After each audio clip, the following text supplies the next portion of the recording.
प्यारे दोस्तों, प्रभु श्री राम और प्रभु श्री कृष्ण से हम प्रेम करते हैं क्योंकि उनका स्वरूप ही है प्रेम।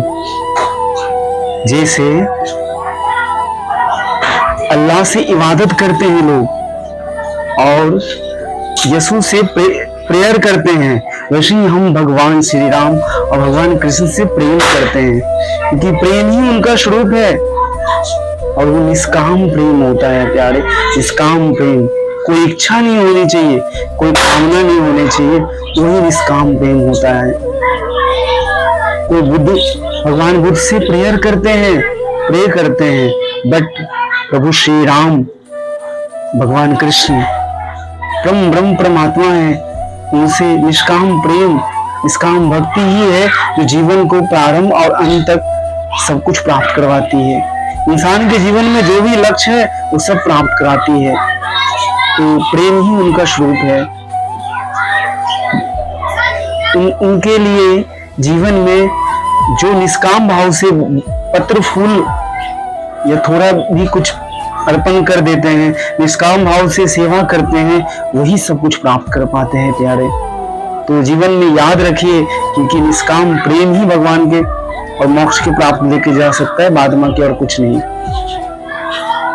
श्री राम प्रेम स्वरूप है, सौम्य स्वरूप है, आनंद स्वरूप है और करुणावान है। भगवान कृष्ण प्रेम स्वरूप है, वो प्रेम के सिवा कुछ नहीं मांगते हैं। हमें जीवन में जो चाहिए वो सब प्राप्त कर पाते हैं, बट हम उन्हें भूल जाते हैं तो जीवन में दुख आता है। अगर हम उन्हें ना भूले ना प्यारे, तो जीवन में कभी दुख नहीं आएगा। तो याद रखिए, छोटी सी बातें हैं, ईश्वर से प्रेम करिए। सब अपने अपने धर्म से में लोग कोई इबादत करते हैं, कोई प्रेयर करते हैं, बट वास्तव में हिंदू धर्म ऐसा है जो प्रेम करते हैं भगवान से, क्योंकि प्रेम ही उनका स्वरूप है, आनंद ही उनका स्वरूप है। वास्तविक में जो ये समझ लेते हैं ना प्यारे, वो जन्म मरण से मुक्ति प्राप्त कर लेते हैं, जीते जी मुक्ति प्राप्त कर लेते हैं, क्योंकि जीते जी ही मुक्त हुआ जा सकता है। मरने के बाद क्या पता कौन से जन्म में, 84 लाख योनि में कौन से जन्म में हो। जो जीते जी भगवान बुद्ध ने वो अवस्था प्राप्त कर लिया था, भगवान श्री राम वो अवस्था प्राप्त कर लिए थे, भगवान कृष्ण वो अवस्था प्राप्त कर लिए थे, इसके लिए मुक्त हो पाए।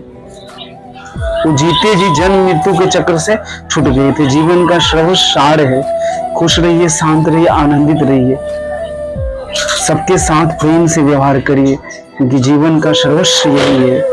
खुश रहिए, खुश रहना ही सब कुछ है।